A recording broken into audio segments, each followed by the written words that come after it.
welcome viewers. I am Pia and you're watching NewsX World. We're tracking some breaking developments that are coming in from the SCO Summit in Shenzhen in China. We're now learning that on the sidelines of the summit, Russian President Vladimir Putin and India's Prime Minister Narendra Modi are holding a bilateral meeting. This meeting follows the joint Shenzhen declaration that has been signed by all 10 member states. In fact, during his earlier address to the leaders who were present for the summit this morning, Putin had in fact highlighted that both India and China are playing a crucial role as far as peace with Ukraine is concerned. In fact, just shortly before what you're seeing on your screens, in fact, Modi and Putin had shared the same car while heading to bilateral talks. The war in Ukraine is a central focal point of discussion. Also in focus is the tariffs, the 50% tariffs that have been slapped by US President Donald Trump against India over the purchase of Russian oil. India is, of course, buying Russian oil at a much cheaper price than those that can be bought from other countries across the world. This is a point of contention that the American administration has now raised.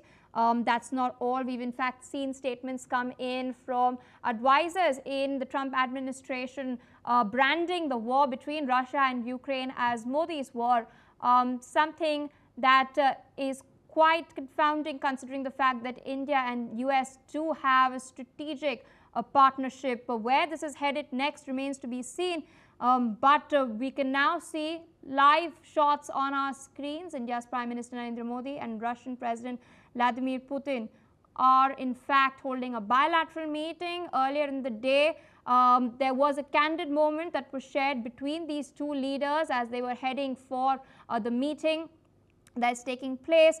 They also met with Chinese President Xi Jinping. The three leaders exchanged handshakes, hugs and smiles in a rare display of camaraderie. This, of course, has taken place as India and China have also decided to improve relations. There's been a thaw at that end as well. But Russian President Vladimir Putin speaking to India's Prime Minister Narendra Modi. This comes as the Shenzhen Joint Declaration has been signed. Some of the key points of the Shenzhen Declaration include the condemnation of the April 22nd Pahalgam terror attack that has taken place in Jammu and Kashmir in India, in which 26 people lost their lives. Apart from that, there was also a condemnation of the military strikes by Israel and the United States against Iran. There was also member states, excluding India, who had reaffirmed their support for China's Belt and Road, and member states who had opposed unilateral coercive measures, including those of an economic nature that contravene the UN Charter and other norms of international law, the rules and principles of the World Trade Organization, which is damaging the interests of international security and negatively affecting the global economy. Although US President Donald Trump has not been named specifically, this does point towards the 50% tariffs that have been slapped. Let's in fact listen into what's taking place. हम लगातार संपर्क में रहे हैं। दोनों पक्षों के बीच नियमित रूप से कई उच्च स्तरीय बैठकें भी हुई है। इस वर्ष दिसंबर में हमारी 23वीं समिट के लिए 140 करोड़ भारतीय उत्सुकता पूर्वक आपका इंतजार कर रहे हैं। एक्सेलेंसी, ये हमारी special and privilege strategic partnership की गहराई और व्यापकता का परिचायक है। कठिन से कठिन परिस्थितियों में भी भारत और रूस हमेशा कंधे से कंधा मिलाकर चले हैं। हमारा करीबी सहयोग न केवल दोनों देशों के लोगों के लिए बल्कि वैश्विक शांति, स्थिरता और समृद्धि के लिए महत्वपूर्ण है। एक्सेलेंसी, यूक्रेन में चल रहे संघर्ष के विषय में हम लगातार चर्चा करते रहे हैं। हाल में किए गए शांति के सभी प्रयासों का हम स्वागत करते हैं। हम आशा करते हैं कि सभी पक्ष कंस्ट्रक्टिवली आगे बढ़ेंगे। संघर्ष को जल्द से जल्द खत्म करने और स्थायी शांति स्थापित करने का रास्ता खोजना होगा। ये पूरी मानवता की पुकार है। एक्सेलेंसी, एक बार फिर आपका मैं हृदय से बहुत बहुत धन्यवाद करता हूं। Уважаемый господин премьер-министр, Дорогие друзья, мы очень рады нашей встрече. आदरणीय प्रधानमंत्री जी, साथियों, आपसे मिलकर हमें बड़ी खुशी हो रही है। Символично, что она проходит на полях саммита ШОС. ये बहुत प्रतिमात्मक है कि वो SCO शिखर सम्मेलन से इतर हो रही है। Организация, которая позволяет объединять усилия глав государств глобального Юга и Востока. ये एक संगठन है जो ग्लोबल साउथ और ईस्ट के देशों के नेताओं को प्रयास मिलाने को एक मंच प्रदान करता है। Усилия по созданию в Евразии архитектуры равной и неделимой безопасности. यूरेशिया में समान और अविभाज्य सिक्योरिटी ढांचे को बनाने के लिए प्रयासों के लिए एक मंच प्रदान करता है। Уважаемый господин премьер-министр, дорогой друг, 21 декабря исполняется 15 лет со дня принятия совместного заявления, в котором отмечен выход наших отношений на уровень особого привилегированного стратегического партнерства. महामहिम प्रधानमंत्री जी, प्रिय दोस्त, 21 दिसंबर को 15 साल पूरे हो जाएंगे जब से एक संयुक्त वक्तव्य पर हस्ताक्षर किए गए थे, जिसमें हमारे स्पेशल प्रिविलेज्ड पार्टनरशिप पर किस तरह हम पहुंचे। 15 साल हो गए। И можно уверенно констатировать, что многоплановые российско-индийские связи активно развиваются на этих принципах.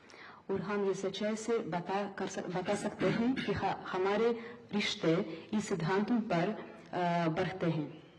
Налажено многоуровневое взаимодействие. हमारे बीच बहुत बहुमुखी सहयोग चालू है। Торгово-экономическая кооперация в целом демонстрирует положительную динамику. व्यापार में सकारात्मक गतिशीलता देखने को मिलती है। Развивается туристический обмен. पर्यटकों का आदान प्रदान विकसित हो रहा है। Мы тесно координируем наши усилия на международной арене. अंतर्राष्ट्रीय मंच पर हम हमारे प्रयासों को समन्वय से करते हैं। Это ООН, БРИКС, группа 20 и, разумеется, ШОС.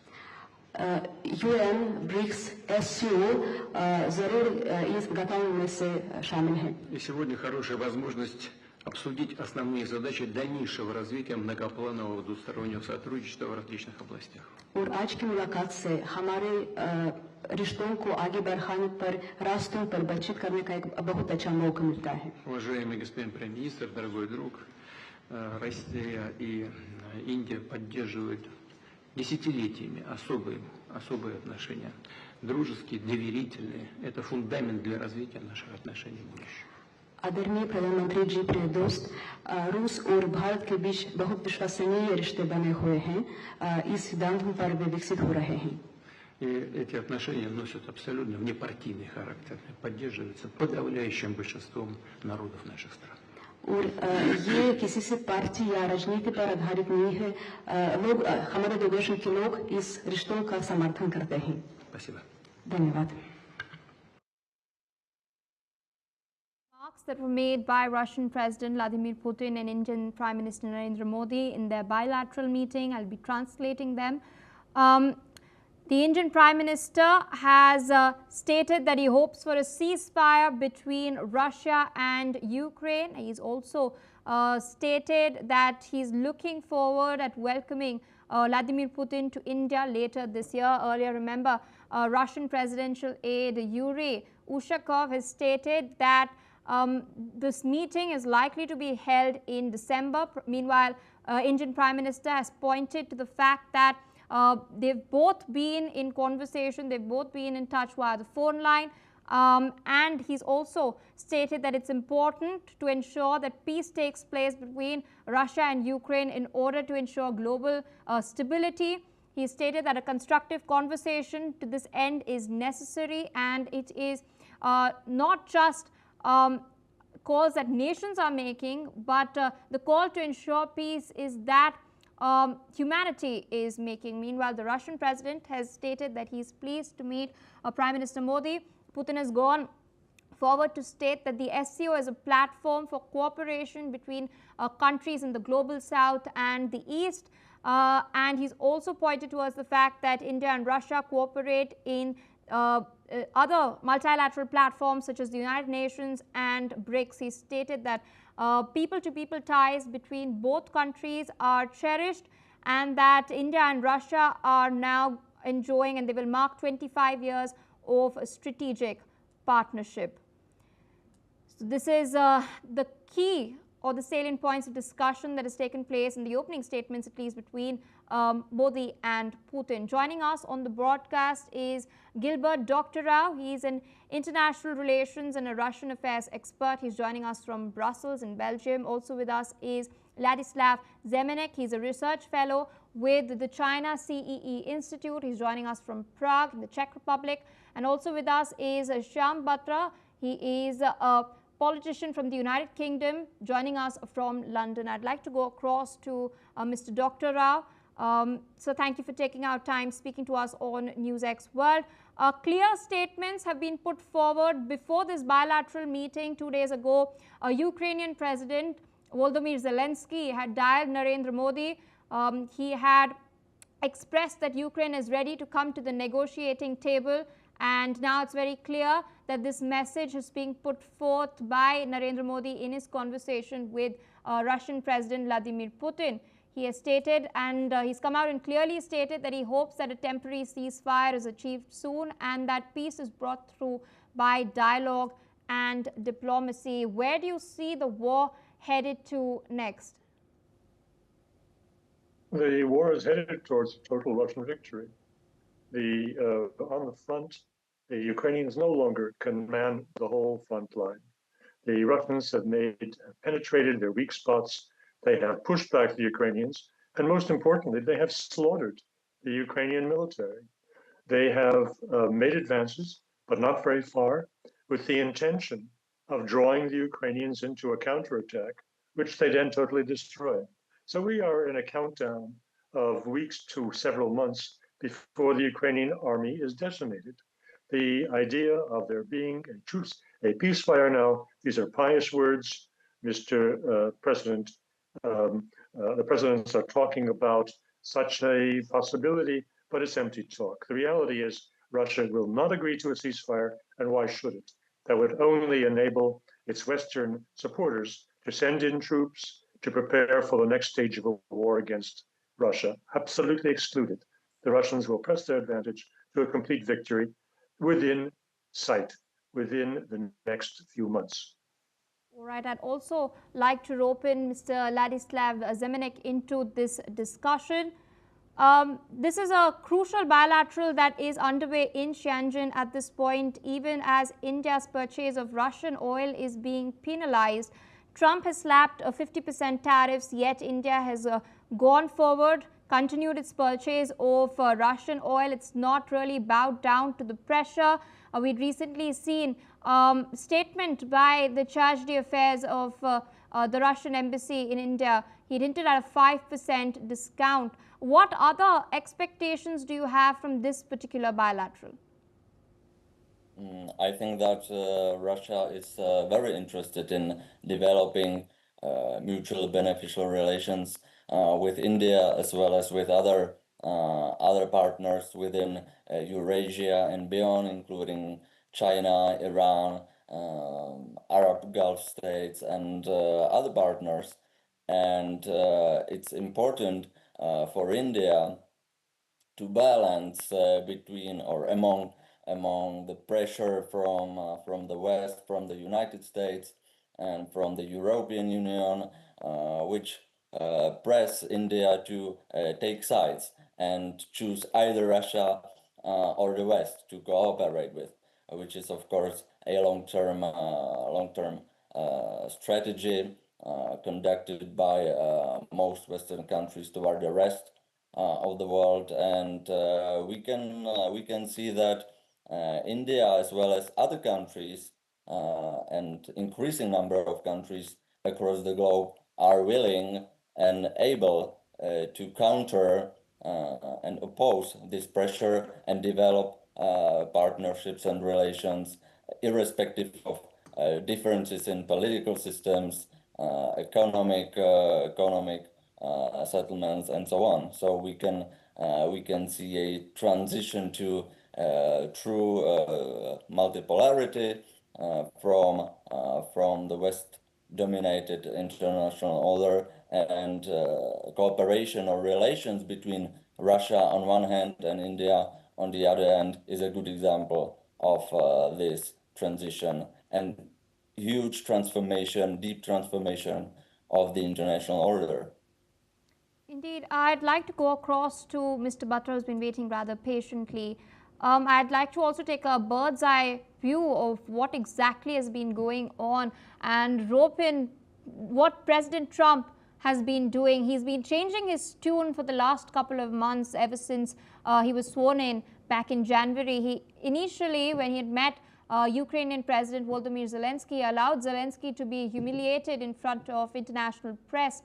There were questions about Zelensky's attire that was raised, and following this, Trump then ranted on Truth Social several times. He had made several contentious posts, which did not sit quite well with European leaders. Now, in the meeting post the Alaska summit, he has vowed security guarantees. Why is Trump constantly changing his tune and his statements and his stance? I think, it's a long feud that's going on. I mean, obviously, he didn't get the minerals in time and all this other stuff. The problem is that there's no one strong enough in his team to go and negotiate and couple up with Putin. And I've said all along that I think Vladimir Putin should have been brought back into the international stage on many fronts, actually, because this man has oil, water, gas, and used to supply to the rest of modern Europe. The fact that he's gone into a war with Zelensky, etc., neither of them have come face to face.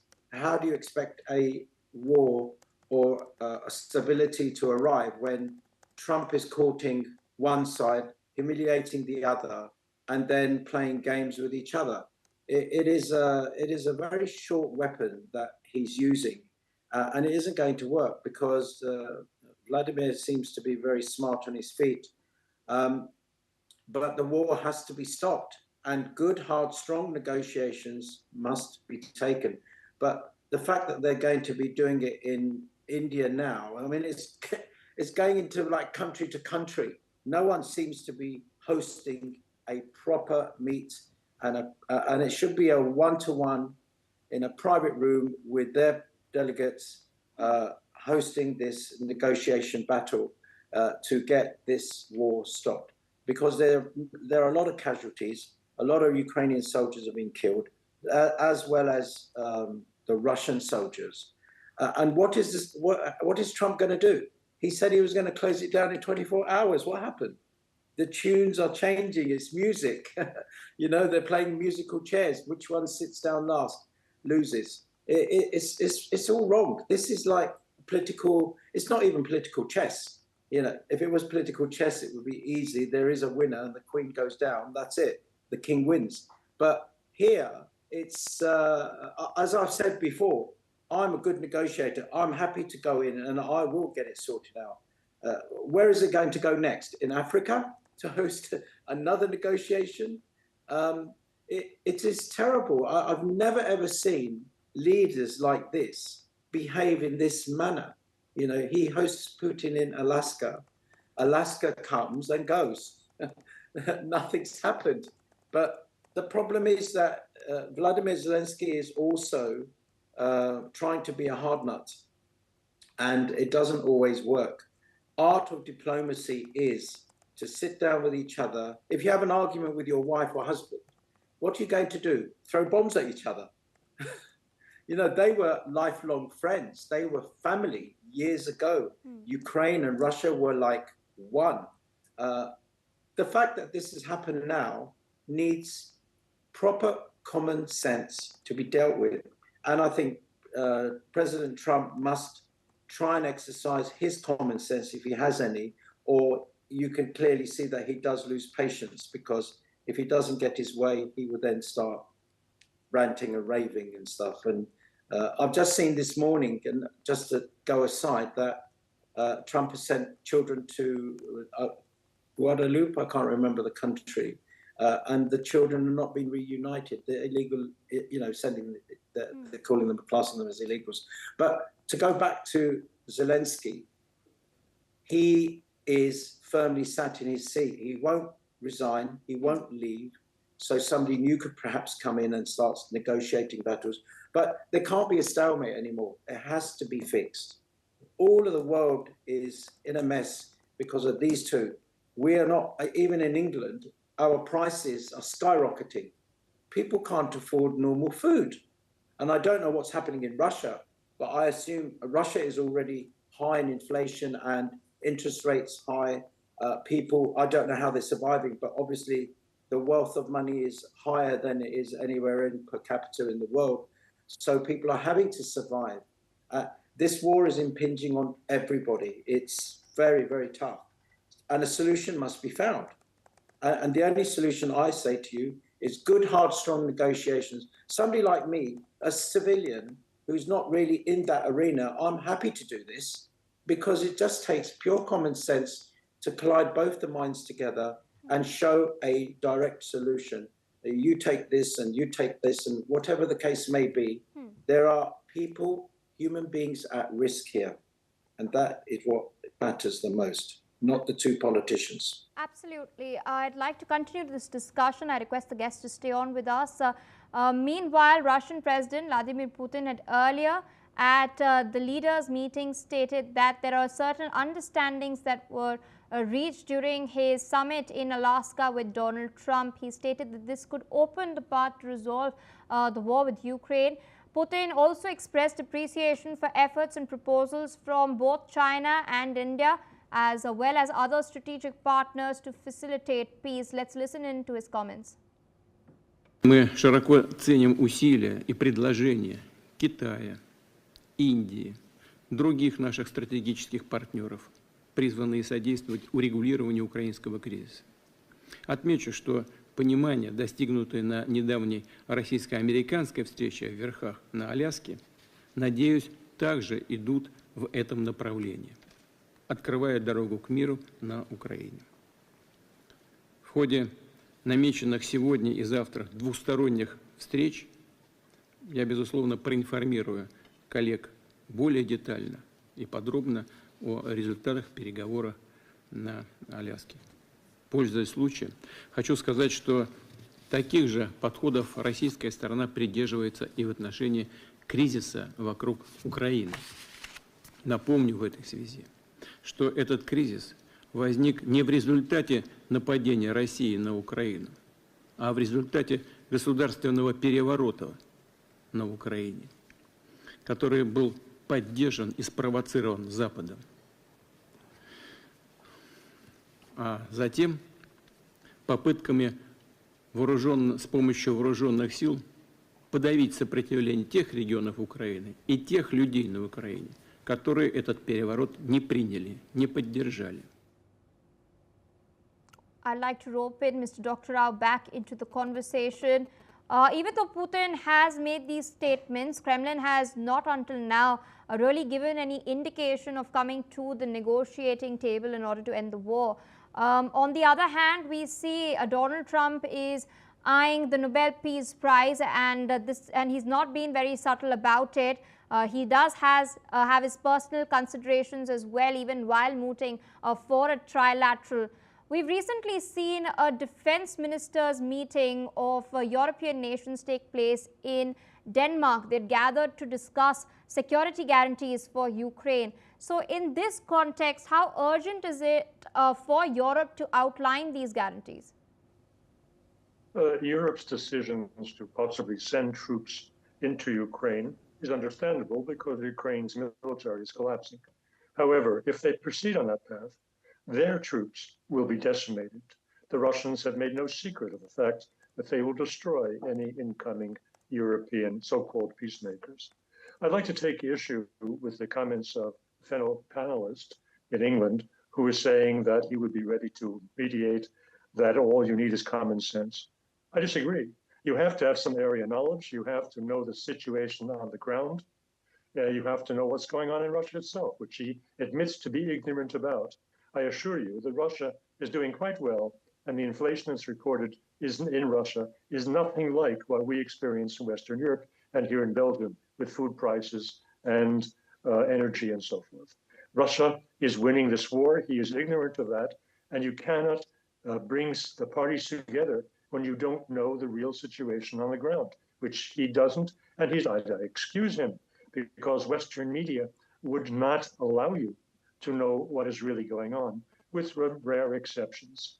So the situation is, I say, Russia is winning this war. Mr. Putin's remarks at the conference in Tianjin were diplomatic, which means they were meant to sound kindly and to sound reasonable, when the reality is that Russia does not need and does not want any intervention from any parties, including India, to try to end the war. Russia is doing what Mr. Borrell said it should do. It is fighting this war on the ground, and the outcome of the war is being decided on the ground, not by the talking shops. Indeed, I'd request our guests to stay on with us because we're tracking some breaking developments now. We're learning that days after a federal appeals court in the United States ruled that most of the tariffs imposed by the Trump administration are not in accordance with the laws, US President Donald Trump has lambasted the ruling once again and has warned that without these tariffs, the United States would be quote-unquote completely destroyed. He stated that its military power would be instantly obliterated. He had made this post on Truth Social and has also criticized the judges for their 7-4 decision on the matter. Meanwhile, he has extended thanks to one Democratic and Obama-appointed judge who he said voted to save the country. We do know that the federal court had ruled that Trump's tariffs were illegal, although they did not put a stay on them, giving the Trump administration time to file an appeal in the US Supreme Court and challenge this. The US Supreme Court is currently conservative leaning, but there is a battle that's also raging as far as the Federal Reserve is concerned. So it remains to be seen what exactly and where exactly will the US Supreme Court rule towards. Will they favor the Trump administration as far as this particular aspect of the US fiscal policy is concerned or not comes into fray. Meanwhile, at the SCO leaders meeting in Tianjin, we've learned that the member states have signed the declaration adopting the SCO development strategy until 2035. The member states have signed a total of 24 documents strengthening cooperation in economy, security, innovation and regional development. That's not all. Member states in this document have unilaterally opposed coercive measures, including those of an economic nature that contravene the UN Charter and other norms of international law, the rules and principles of the World Trade Organization, the damaging of the interests of international security, including food and energy, that are negatively affecting the global economy, undermining fair competition, and hindering international cooperation and the achievement of UN Sustainable Development Goals. So all of this is taking place simultaneously. I'd like to rope in Mr. Shyam Batra into the discussion over here. Trump does not seem to be backing down, even as a federal court has ruled that his tariffs are illegal. Meanwhile, we've seen the SCO member states, all 10 of them, they've not named Donald Trump, but they have indirectly called out his tariffs. What do you think is going to happen next? Do you think the US Supreme Court, which is currently conservative leaning, would it favor Trump? Because that has far-reaching implications, since it's the US Congress that has been granted the constitutional power to vote on tariffs. And how do you think the SCO member states will proceed from here? Well, I think that the tariffs in USA are they've exceeded more than expectations. A lot of the countries in the world are not going to be able to cope with 100% and 50% and stuff like this. And they're all split up into different portions as well, from steel to cars. So it makes it very difficult. But I think that the Supreme Court has given him a chance to exemplify and explain as to why. I think he should really bring these tariffs down, because isn't it common sense to use economic flavors to entice countries to come and do business with you, when at the end of the day, ultimately, who is it going to affect? The people, everybody, industry, business. And why is he going to collect all of the money to run the country when the country's getting vast amounts of money, but the tariffs from the various different countries are going to be super affected? And like some countries, if they like, for example, they've done an agreement with the European Union about with the tariffs, saying no tariffs, we're going to do special deals with each other. It doesn't actually sit well, does it? So I think the judge has picked it up, and I'm not sure whether the judge will side with him, but he's clearly giving him an opportunity to make an appeal. So if that does go through, I don't think the judge is going to side with him personally. All right, I'd also like to go across to Mr. Ladislav Zemenek. What's also interesting is that the Chinese President Xi Jinping has mooted the idea of creating an SCO development bank. Now, this has been agreed upon by all member states of the SCO. He's had this vision for years, and he's also highlighted taking forward the BRI project. Now, of the member states, we do know that India is not a part of this project, but the other member states have reaffirmed their support for the Belt and Road Initiative, noting that the ongoing work on the joint implementation of this project, including efforts to align the development of the Eurasian Economic Union and the BRI, are well underway. So how, in your assessment, does Xi Jinping now eye using the SCO development bank that they've now agreed to create in order to further this initiative? It's important to take into account the fact that China is trying to promote its economic interests and economic vision through a wide range of different instruments and initiatives, including, you mentioned it, the Belt and Road Initiative, the Shanghai Cooperation Organization, a lot of bilateral and multilateral platforms. And since the beginning, China is using or is doing its best to promote economic dimension and develop economic cooperation within the SCO, which is different from approach, for example, from Russia, which was more focused on security traditionally since for many years, and now we can observe that there is an increasing understanding among the SCO member states regarding different aspects of relations and cooperation, including security matters, including economic issues, and undoubtedly the establishment of SCO Development Bank is one of the examples of economic cooperation which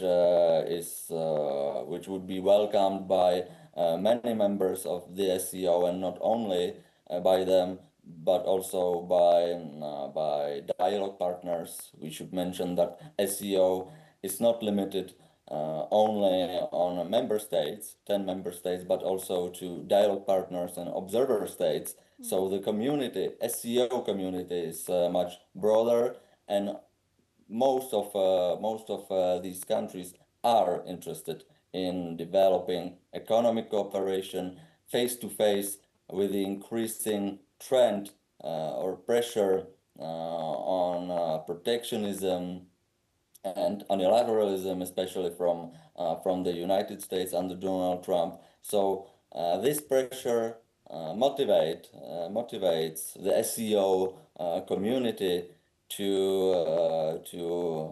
strengthen and reinforce economic cooperation among themselves, and lift barriers in trade and economic exchange, and facilitate a mutually beneficial economic cooperation. All right, Mr. Zemenek, I'd like to thank you. I'd also like to thank Mr. Dr. Rao and Mr. Batra for taking out time and interacting with us on NewsX World as we track these developments from the SCO Summit. We're also getting more news. We're now learning that a crucial bilateral is underway between Iran and Pakistan. This is taking place on the sidelines of the SCO Summit. Pakistani Prime Minister Shehbaz Sharif is meeting Iranian President Masoud Pezeshkian. Pezeshkian is present at the SCO Summit. He's also slated to meet with Russian President Vladimir Putin very, very shortly. You can see those visuals on your screen. In fact, both leaders have underscored the importance of bilateral ties. They're looking at enhancing political and economic cooperation. Shehbaz Sharif has stated that Pakistan is committed to peace and stability in the region, and dialogue and diplomacy is the only way forward to reduce tensions and achieve lasting stability. Both sides are reviewing progress in bilateral cooperation. They've expressed satisfaction over the trajectory of relations. Meanwhile, Iranian President Pezeshkian has conveyed his condolences over the loss of lives and property caused by the recent floods in Pakistan, and has assured that Iran stands by Pakistan's side in this hour of difficulty. So that is the bilateral meeting that is taking place between Iranian President Masoud Pezeshkian and Pakistani Prime Minister Shehbaz Sharif. All right, viewers, shifting focus away from the SCO Summit towards some tragic news coming in. A strong earthquake struck eastern Afghanistan near the Pakistan border, killing at least 622 people. This is information coming in according to the Taliban-run Interior Ministry. They've also stated that over 1,500 people have been injured. Meanwhile, rescue teams have been mobilized in several districts, but access to remote areas has been hampered by landslides. The quake hit just before midnight, 27 kilometers northeast of Jalalabad in Nangarhar province at a depth of a mere 8 kilometers. So it was quite shallow. Authorities warned that the death toll could continue to rise even as rescue efforts take place. All right, viewers, that's all the time we have for now. More news and updates on the other side. Stay tuned for more on NewsX World.